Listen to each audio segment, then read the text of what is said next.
review, so we're side by side. That's us, cool. So welcome anyone that's watching, and a special welcome to anybody that's new to me or us or this.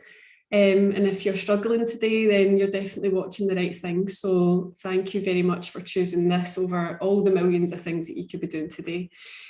So I'm Andrea from Dominant Mindset Coaching, and I was a dominatrix for 12 years. I got sober in 2018, and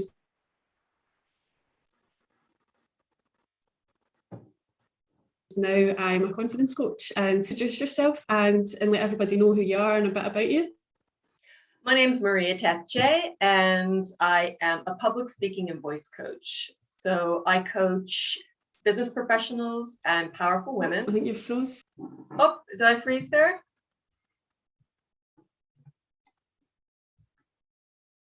Andrea, are you there? Oh, I think you froze for a wee second. Frozen. Because you're frozen for me.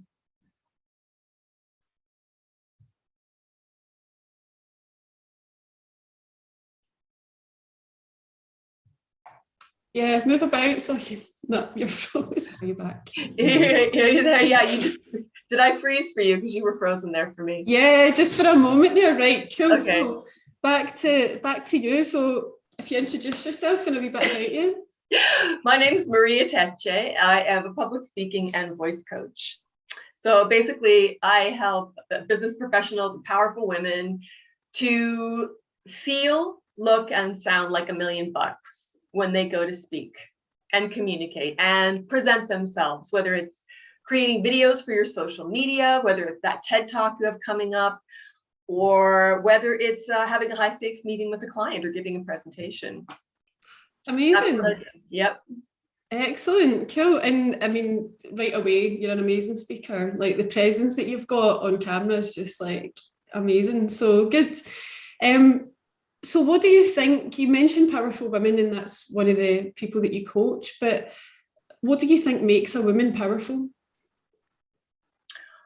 For me, and at the age of 53, I'm kind of just getting my teeth into this, I think now, this last couple of years. And I feel really fortunate that I am now gravitating towards powerful women who sit back into themselves. Mm. And that is something I know when I'm in a situation. Look, this is the thing, is that we all have situations where we're feeling outside our comfort zone, uncomfortable, really challenged, and that adrenaline kicks in. We all start to panic and get a little bit nervous. Yeah. And the big thing about those moments that I'm finding, and I make my living as an actor and a singer, as a performer as well. And and I live in Dublin, Ireland, and it's a tiny little country. So you're always, you could be on TV pushing something, or on the radio, or being interviewed for a magazine or a news article. So there's a lot of situations that you're in where I am communicating and representing myself in a certain way. And in those situations, what I find when my head starts to go a little bit tilted and thinking, oh gosh, should I say this? And would I sound like this? And what are they going to think? When that starts happening, it's like just remembering to sit back into yourself, sit back into your power, and just lean back a little bit. I think that is one thing that is huge and that is so common amongst the women and men as well, but specifically women, because we tend to be a little bit on the back foot. Yeah. When it comes to business and corporate situations. Mm-hmm. That's not a good thing. It's not a bad thing. That's a fact. Mm-hmm. And it is changing. It's not going to change overnight. So as women, we need to capitalize on our assets. Mm-hmm.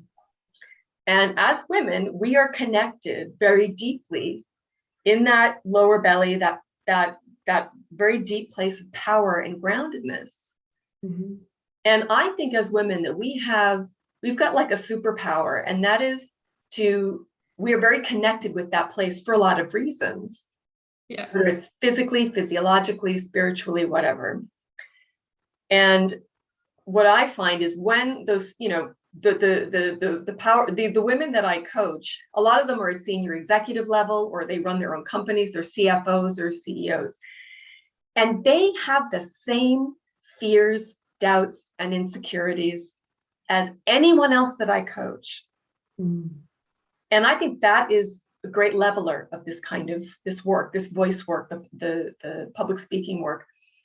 But it's women who really take the time to just breathe, take a moment and sit back into their power. And that is a simple, it sounds so simple, but it's a practice. It's practicing doing that. And then it becomes a reflex. Mm-hmm. And then it becomes a habit. Because we have all kinds of other habits that hold us back from that. Absolutely. And I love that you're talking about that kind of groundedness. There was a dom that I used to work with years ago, and I don't know if you remember, but remember the phrase big dick energy was going around? Oh, and yeah. It was like, guys have got big dick energy. We were like, sack that. We've got big tit energy. We were just, we carry our power in our tits. Yeah, we've got power someplace else that they spend 9 months getting out and their whole life trying to get back in, right? Absolutely. So I love that. I absolutely love that. And so what's something that you've had to battle through that's had you come out the other side more powerful? Well, I think one of the biggest things recently is being afraid to step onto the big stage in a very specific and purposeful way. Mm. And that fear of being judged, of what other people, other people's opinions, all the 100 forms of fear that are hanging around there. I think I made a very conscious choice a couple of months ago it's funny, when you get older as a woman, like I'm in my 50s now, and there's something that happens when you get to that place as a woman. It happened in my 40s, but it happened much more in my 50s. Mm-hmm. And it's that feeling that time is finite. And that I have a certain number of physically mobile, mentally sharp years, coming up. And that if not now, when? If I don't do it now, well, when am I going to do it? And that has been a big factor in putting a fire under my backside. Mm-hmm. To say, well, what's the worst thing that can happen? What's the worst thing that can happen? Yeah, I've gotten a few troll, messages already from people out there. And no, it's not pleasant, but it was like, boom, it's there, like, oh my God, that's horrible. And then, oh, but that's one person. Oh God, that's a troll. And to kind of go, yeah, it is what it is. Yeah. And it's those fears of fear of being judged and fear of other people's opinions, fear of not being enough, all those fears. But at the moment, I am so laser focused on where I know I'm going. And also to feel 100%. I know why. I know what it is I want to do now. I know what my purpose is, like the deepest part of my purpose. And that is to help other people to own their voice and to own their space, to own their stage, whatever that is for them. And to know that when that happens, it starts to bleed into all the other parts of our lives.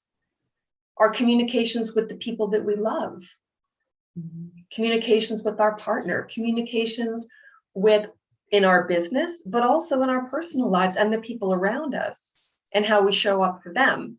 And that's massive because I know that that's what's happened for me. And if I can help other people do that with what I've learned works for me and has worked for, my other clients. If just one person gets it, then that's huge. It's amazing.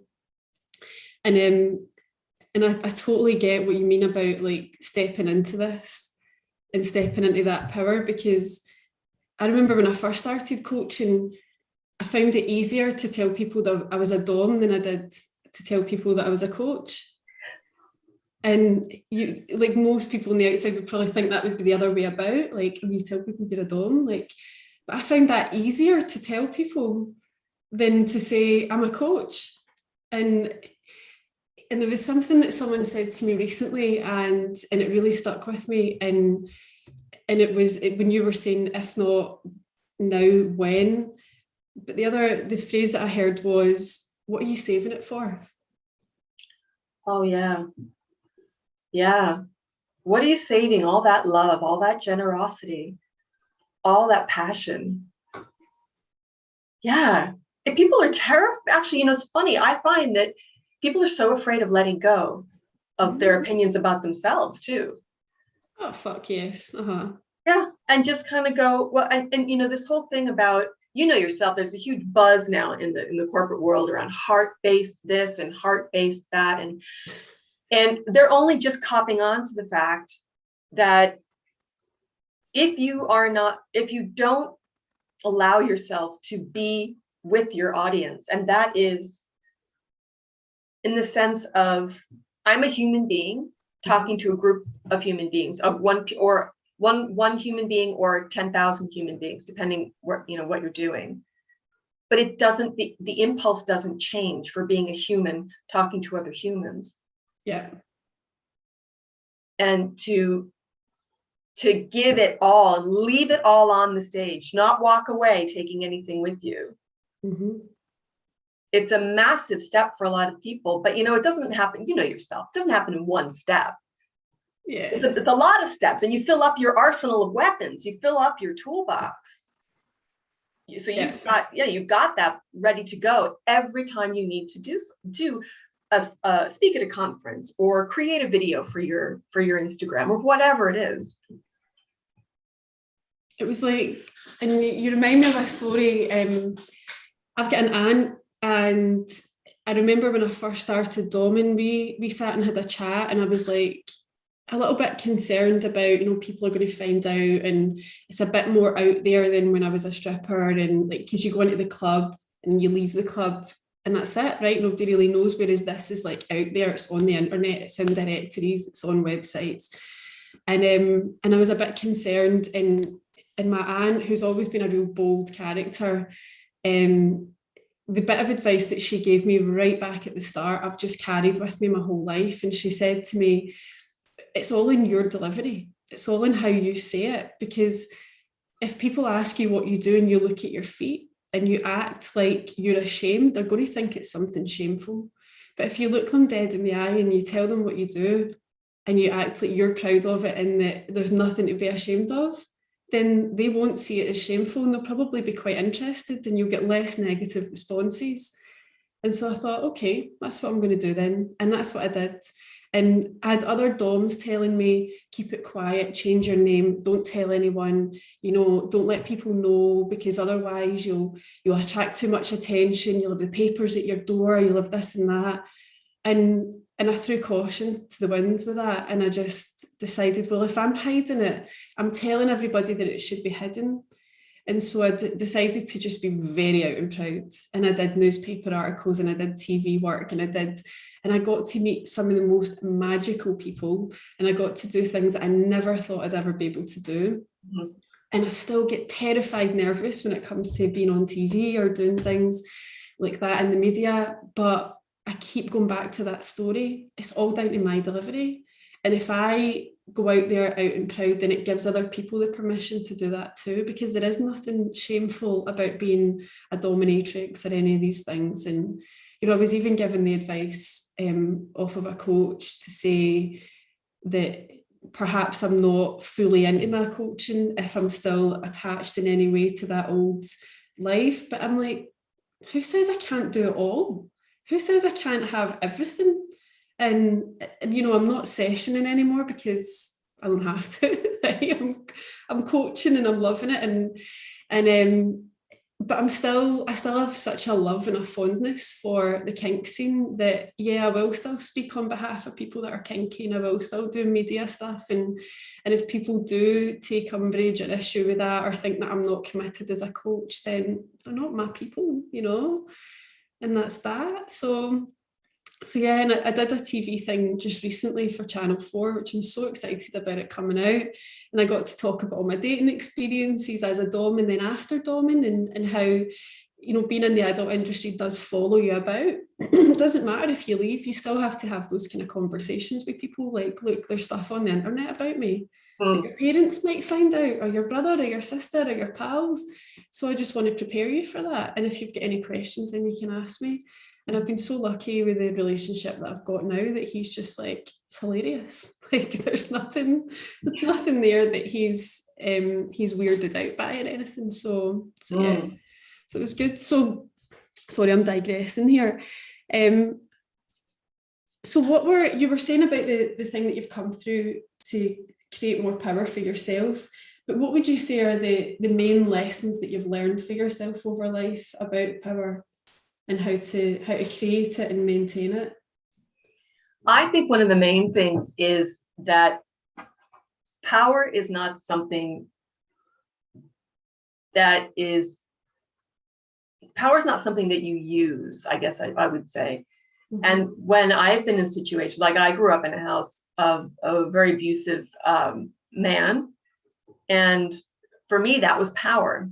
He had power over all of us. And as children, you don't have a huge amount of choice a lot of the time. You can't get out of there. It's, and so it was very difficult. So my perception of what power was a very unhealthy thing. Yeah. It was something that was wielded. It was something that was used to keep you down, to hurt, to control. Yeah. And it's taken me a good part of my life because I came from a place of alcohol addiction. Yeah. And food addiction, all of those things, because those were my ways of coping. Yeah. With my situation. Yeah. That was what I had to, and pretty soon those things, after a good few years, 17 years now, I haven't been doing those things. But they don't go away. They still raise their ugly heads because there will be situations where I need to cope or I need to figure out what to do. And so those are my familiar patterns. So it's changing those patterns, which has helped hugely. And so now power for me means something very different. Power, for lack of a better word, it's more of a feminine connotation than a masculine, if that makes sense. That may not be fair to men, but for me, it's in a very different place in my body than it used to be. Yeah. It used to all be up here. Mm-hmm. And now my power is in that lovely, lovely pelvis, lower belly, gorgeous, fecund energy. And that is, for me, then power is, it's a huge thing that is full and generous. The word generosity always comes up for me. And that's the word I always use with my clients as well. Yeah. Especially when they're in situations where they're feeling the nerves come up, that energy, that adrenaline bump. And generosity, the word generous is a really good way to start to channel that energy in a way that's going to be useful for you in that moment. So yeah, power has come to mean something much more, I won't say soft. It's not that. It's more,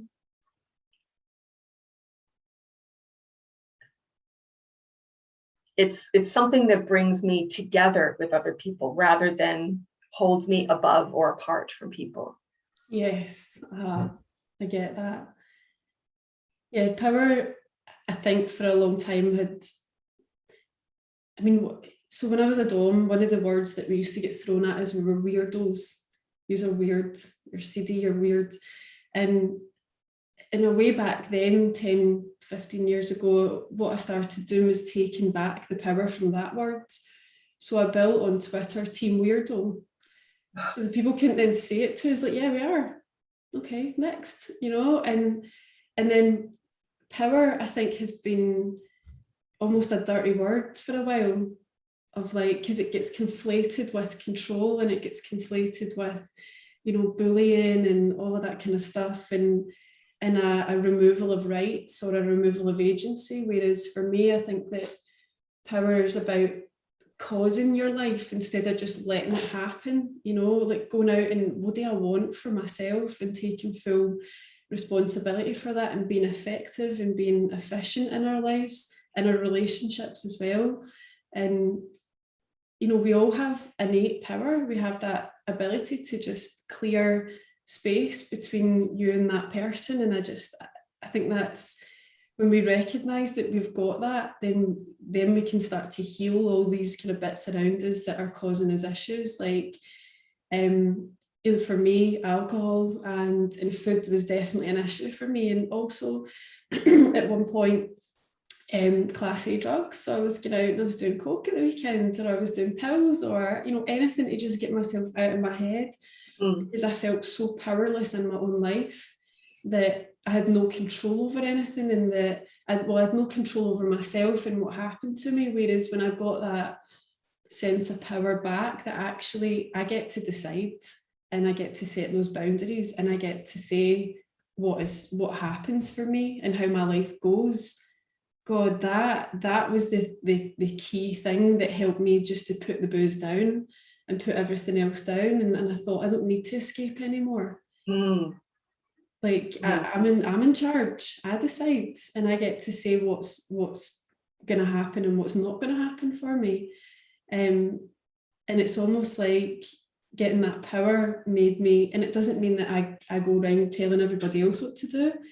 It's just the only person that I'm in control of is me, and I loved that. I loved getting that and especially I did 12 steps recovery, and that was the kind of big takeaway that I got from that, was that I no longer have to be like this victim that was going about escaping from everything, running away and ducking and diving and hiding from relationships and walking by people in the street like, fuck, I can't talk to them because of that thing that I said at that party. And all of that stuff's gone now, because it's all, you clean up the mess. So clean up the mess, clean up your, yeah. And also that the realization, especially with 12 steps, which I absolutely 100% know changed my life and the way I thought about myself and how I am with other, how I am with other people. But that idea of just keeping, we were saying this just before we went live, it's cleaning up your side of the street. Like, I'm responsible for my side of the street.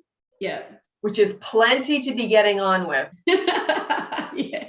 So worrying about what other people are thinking about me, or even if they are, well, I was thinking to myself, Jesus, what kind of life must you have to be preoccupied with me and my life? I mean, seriously? Yeah. It's amazing too, this idea of drama. And how just personally, this idea of, I used to have this thing up on my wall here. It said something like, I'm paraphrasing. There comes a time in your life when you walk away from drama and all the people who cause it. Yeah.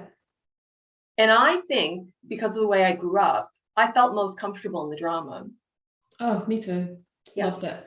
Yeah. It's what was familiar. It was what's familiar. So what's amazing is that now I know there's going to be plenty of drama coming down the line in my life. And I don't need to create it or be around other people who create it, because it's going to be there anyway. And like, this year has taught me anything. Yeah. I mean, there's part of me that cannot wait for 2021 to be over. It's just been an incredible series of unfortunate events that have happened. Whether it's illness, whether it's people, my wonderful friend who I've lived with for 16 years died in August. Oh my gosh. Yeah. Or I had to go in for an emergency surgery when he was in hospice. We're like, what's wrong with our house? What's in the water? We're all in the hospital. Yeah. But yeah, there are times this year where I've gone, oh, poor me, God, all this is happening. Oh, the poor me's, the pity party, and would drive anyone to drink. If you had a drink, it would be fine. And something, the women who I actually want to be around are, and this is so wonderful because I've heard this over the last few days, just get out. And someone recently close to me in my business as well said, this morning and the last few mornings, swinging my legs out of bed, putting my 2 feet on the floor, standing up and doing the next right thing is pretty much the bravest thing I'm doing right now. Yeah. And I was so glad that she shared that, because with addiction and those types of things, I also have had massive problems with depression in my life. Yeah. And I got medication for the first time a few years ago. I'd never gotten medication for it. And I have had at least 2 or 3 serious breakdowns, like breakdowns where I should have been hospitalized because I was not able to take care of myself. Mm-hmm. And when I hear people, and there's still a stigma around mental illness. Yeah. I don't care what Prince Harry or whoever is saying about it, making programs, and that's wonderful. Yeah. But the fact is that Joe Schmo, like me, yeah, it's just, there are some days where it's got me by the short and curlies and it is shaking me. And the best I can do is actually to just show up for the day and not do anything that's going to make it worse, which would be picking up a drink, a drug, or compulsively overeating, any of those activities, any of those reactions. Mm-hmm. And so I would say to anyone who's watching this right now, if you are feeling like you just don't see the point today, you don't see the point, it's not going to be any different. This is the way it's going to be forever. And I'm always going to feel this way that I'm feeling, which is lost, insecure, fearful, doubts, all of those things. I would say to you, I hear you, sister. I totally get it. And put your 2 feet on the ground today and tell one person today how you're feeling. Open your mouth to just one person today. Yeah. Because you're not alone. You are not. And you can do this. Just put on your seatbelt and remember, it may not change this moment or this hour or this today, but it will change. Trust me. I hear you, and I've been there more times than I've had hot dinners. I get it. I totally get it. Yeah. I've actually got a thing on my wall in my living room that says, I can't wait to see the good that comes out of this. Oh, that's so good. And whenever something shitty, like real shitty's happening, I'm like, there's gold in this, and I can't wait to see the gold that comes out of this. Oh, wow. When you were saying about the drama and avoiding that, my sponsor and the people that were around me, and when I was in the 12-step recovery, were really big on just mind your business. Sometimes that's what you need to do, just mind your business. So my friend and I, who we went through recovery together, she was super good at minding her business, like really, really good at it. And I admired her for it. And to the point where, so she smoked, and I was in my kitchen and I was doing the dishes, and she was out in the back step just smoking a roll up. And she's just sitting there smoking away. So I'm looking out the window and I'm going, that can't be her, because there was a lot of smoke. And then I looked a bit closer and I realised that over the back wall from I've got my house, my garden, a big wall, and then just bushes, and then there's like an industrial unit further along. I'm like, there's a raging fire over the wall. Like there was literally something that was on fire, and there was plumes of smoke, and the smoke was getting darker and darker. And I went outside and she's just sitting there like, and I'm like, you've got such a level of minding your business that's a literal inferno over my back wall, and you've got no idea. And she's like, oh, I didn't even smell it. And I'm just like, fucking hell. Yeah. So we always just to kind of joke about that, the just minding your business to the level of, and it turned out there was a mattress that had been dumped and then set on fire. And we had to get the fire brigade out and everything, and it all get kind of sorted, but absolutely mental. So yeah. But okay, so I've got some fun questions, and one of the things that I like to ask clients, and I love to ask just anybody that will let me ask it, is about it's about, I call them the death questions. So it really kind of brings perspective into what we're doing in life and what we're up to. And so there's two things that are absolutely guaranteed in life. And one of them is that we're all going to die one day. And then the other one is that we don't know when. So if you had 24 hours left to live, how would you spend them? On the ocean. Yep, he's on or near the ocean. It's my happy place. Okay. My happy place, yep. And I would be with, I'd be with my friends that I count on that hand. Mm-hmm. And my mom. Oh. Yeah. And what if you had a week? How would you spend the week? On or near the ocean.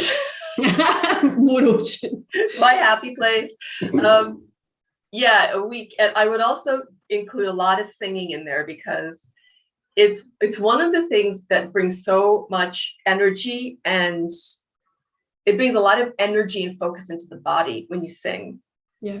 Because the vibrations that you create when you sing, because voice is voice, whether you're speaking or singing, you're creating vibrations, and they're vibrations that manifest themselves and resonate in the body. Yeah. And that we get excited when those vibrations start really getting intense. And when we sing, we are just creating vibrations in a more specific way. Yeah. And there's something about the catalyst of music. Mm-hmm. It's a catalyst for words and storytelling that is just slightly, it adds a layer of color onto our communication. So it definitely would include singing and just beauty in the sense of beautiful food, beautiful people, and a beautiful place. And to just to be, and to not worry about not having to be anywhere. Love it.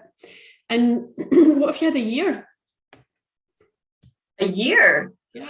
God, you know what's funny? I think I feel that way every year. I'm like, well, what if this is it? You know? Okay. So what am I going to do? It's like, there's a certain program that we know and talk about being a badass and all that kind of stuff. And I think I sort of feel like that this year. Like my year started about a month or two ago. Yeah. And so I'm going hell for leather when it comes to how much, it's like how many people can I touch? How many lives can I touch this year? That's kind of a really buzzing thing that I'm on right now. Yeah. And that's not just in my business. I'm dating this really lovely fella at the moment. Mm-hmm. I haven't been dating for a long time. And so that's sort of happening. And it's like, well, how much joy can we bring to each other's lives? Oh. That would be really fun. That's something I'm buzzing on. And it's also kind of like, well, how much joy can I find in my life? And people talk about their work, like I'm going to work. I've never felt that way as a performer, as an actor and a singer. I have never, as a voiceover artist, I've never felt that way and my coaching, because those things all go together. They all feed off each other. And this, like, okay, say this is the last year I've got. Yeah. This time next year, I'm going to get hit by a bus, or whatever. And the breast cancer thing, done that, fine, it's all good.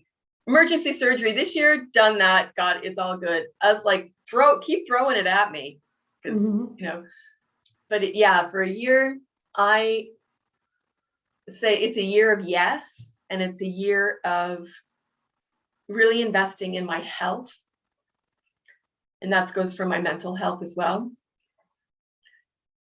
And investing in joy, definitely, with a capital J. J for joy. I love it. And also helping the people that I work with to find that too. Okay. Yeah, it's about being amazing and speaking and all that stuff. But it starts in here. And we all say 12-step program, they always say it's an inside job. Absolutely. And there's nothing outside of us that's going to fix an inside problem. No way, Jose. Yeah. Nothing. Even though it looks really tempting, don't work that way. Nah, not at all. Change the context, not the content. Ooh, very good. I haven't heard that one, Andrea. Nice. Because if you change the context of things, how you see them, the content can stay the same forever. Oh God, yeah. And two people looking at something will see things in different ways. Like, same as like two people that know me, one person might hate me, one person might love me, and that's okay, right? But I haven't changed. I'm still me. But the only thing that's changed is the context in which people are looking at me. And if we can apply that to anything in life. Apply that to that car that we keep saying we're going to get rid of because it does our head in, because it clunks, or it's not fast enough, or it's not pretty enough. We can do it with work, we can do it with our own bodies, we can do it with loads of different things. And like you were saying about you don't feel like it's work, I'm the same. I don't see coaching, I never saw doming, I didn't see stripping in the context of work. I saw it as, this is great fun, and I genuinely can't believe I get to do this. And you get paid for it. I mean, that was, it was amazing. And I still feel that way when I get gigs, if I get this TV thing and that, or a little part in the film there or whatever. And it's one thing about creating more of my own clients, because I freelance very successfully for other companies. Yeah. But that I always, there's that phrase that I think I said it before we went live. It's sometimes quickly, sometimes slowly, as long as those things will always materialize if we work for them. And you froze again. Sometimes quickly, sometimes I missed that slowly. phrase. You froze. Just. Are you? Oh, we're there now. Yeah, you froze. I missed the phrase. You were like, there's this phrase, and then it just froze. You're back. No, you're we're back. there now. Back again, I think. Yeah, it's just freezing a bit there. Oh, don't we love live technology? Technology is great when it works. I know. So you were saying, what was the phrase that you were wanting to say? Oh, sometimes quickly, sometimes slowly. It will always materialize if we work for them, which is like the promises of the 12-step program. But I would also apply that to my my personal life and my business life as well. And it's that idea of consistency. Yeah. And trusting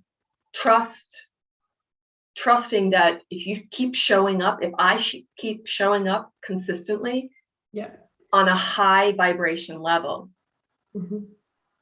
something has to happen. Something's going to happen. And if I try to help other people to show up as the highest vibration version of themselves, and this sounds a bit woo-woo, but it isn't. It's kind of like, it's actually science. If you are clear, and confident, and have that clarity within yourself and where you're coming from, what's that story that you're telling, it's going to hit other people in that kind of clear, exciting way as well. But yeah, so it's kind of like, for me, consistency is key right now. Yeah. Keep showing up, keep being honest, keep being clear, and if sometimes, I have to manufacture, actually, no, that's not true. That feeling of excitement and joy, I find that my work is what saves me. Because it lets me show up for somebody else for that hour. Forget about my own shit, forget about my own problems, forget about my own stuff. It's actually an hour where I can just help somebody else just find the keys that are going to open the doors for them, and find how the pieces of the puzzle are going to fit together for them to make the most beautiful, the most exciting, the most colorful, full of texture and life and light. What's going to help them to get there? Yeah. Nothing to do with me really at all. And I love that about coaching, is that it's never about me, ever, ever, ever, ever, ever. It's always about them. Yeah. And like we know through doing 12 step stuff, the only way that we get to keep this is to give it away. And that's the way I approach coaching. I leave nothing in the tank. They get everything. And Yeah. it's like, and that helps to heal me as well.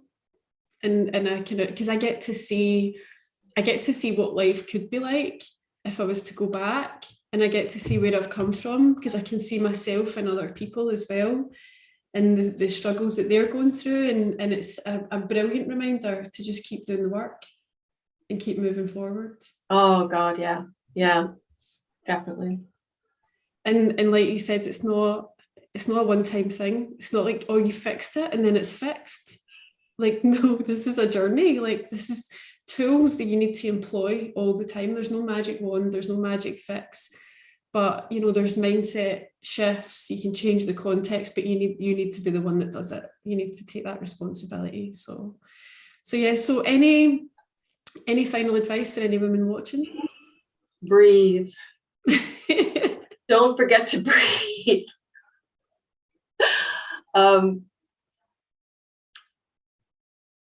Don't be afraid to change. Mm-hmm. Don't be afraid to do things differently, because it's scary. It's scary when we go, something that's whatever I'm doing isn't working for me anymore. Yeah. I need to do something different. And to reach out and find someone, a coach could be, I don't know, it depends. But to start looking for someone who has what you want and find out how they went about getting there. Absolutely. And one thing that I tell people, whether they're clients or not, is find someone that won't co-sign your bullshit, because we can enroll people in our bullshit so easily. And some of the best advice that I got, especially when I was in the 12 steps, was to be careful who I speak to about certain problems, because if I had problems with my partner, what I didn't really want to, what wouldn't help me, is going and telling someone that would go, yeah, he is a total bastard, you should get rid of him. Because that's what people want to do, because they want to be your friend, they want to be on your side, they want to support you, and that doesn't help. And having someone that is not going to go and tell everybody your problems, right? So someone that's closed-mouthed, but also someone that is going to challenge you and not buy into all of that stuff, and not get enrolled in your story, and help you to create a new story that you can get enrolled in, that's empowering, that's going to move you forward, that's going to help you cut through all of that nonsense. So absolutely, yeah. And I think that's in finding, because like we all have coaches, even coaches have coaches. Yeah, we have coaches too. Yeah, and it's, I think that idea of listening, finding someone who is saying, you go, yeah, you're nodding, going, yeah. And what you've said there, we've just frozen it again here.